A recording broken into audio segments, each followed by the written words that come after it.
2 Samuel chapter 16. And when David was a little past the top of the hill, behold, Ziba the servant of Mephibosheth met him, with a couple of asses saddled, and upon them 200 loaves of bread, and 100 bunches of raisins, and 100 of summer fruits, and a bottle of wine. And the king said unto Ziba, What meanest thou by these? And Ziba said, The asses be for the king's household to ride on, and the bread and summer fruit for the young men to eat, and the wine, that such as be faint in the wilderness may drink.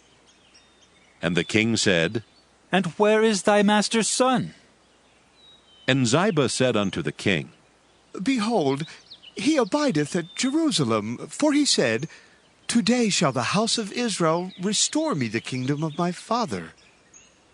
Then said the king to Ziba, Behold, thine are all that pertaineth unto Mephibosheth.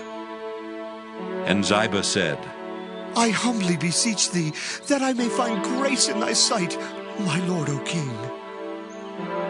And when King David came to Bahurim, behold, thence came out a man of the family of the house of Saul, whose name was Shimei, the son of Gera. He came forth and cursed still as he came.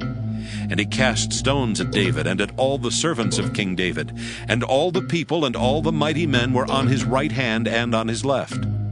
And thus said Shimei when he cursed, Come out, thou bloody man, and thou man of Belial!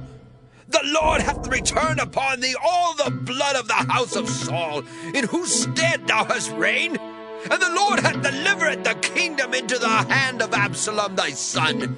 And behold, thou art taken in thy mischief, because thou art a bloody man. Then said Abishai the son of Zeruiah unto the king, Why should this dead dog curse my lord the king? Let me go over, I pray thee, and take off his head.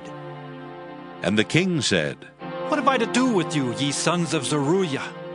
So let him curse, because the Lord hath said unto him, Curse David. Who shall then say, Wherefore hast thou done so?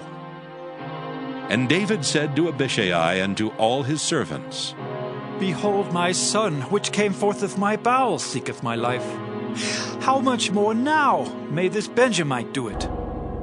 Let him alone, and let him curse, for the Lord hath bidden him. It may be that the Lord will look on mine affliction, and that the Lord will requite me good for his cursing this day. And as David and his men went by the way, Shimei went along on the hill's side over against him, and cursed as he went, and threw stones at him, and cast dust. And the king and all the people that were with him came weary, and refreshed themselves there. And Absalom and all the people of the men of Israel came to Jerusalem, and Ahithophel with him. And it came to pass, when Hushai the Archite, David's friend, was come unto Absalom, that Hushai said unto Absalom, God save the king! God save the king! And Absalom said to Hushai, Is this thy kindness to thy friend? Why wentest thou not with thy friend? And Hushai said unto Absalom, Nay, but whom the Lord and this people and all the men of Israel choose, his will I be, and with him will I abide. And again, whom should I serve?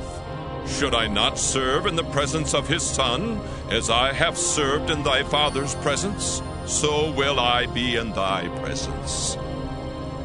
Then said Absalom to Ahithophel, Give counsel among you what we shall do. And Ahithophel said unto Absalom, Go in unto thy father's concubines, which he hath left to keep the house, and all Israel shall hear that thou art abhorred of thy father. Then shall the hands of all that are with thee be strong.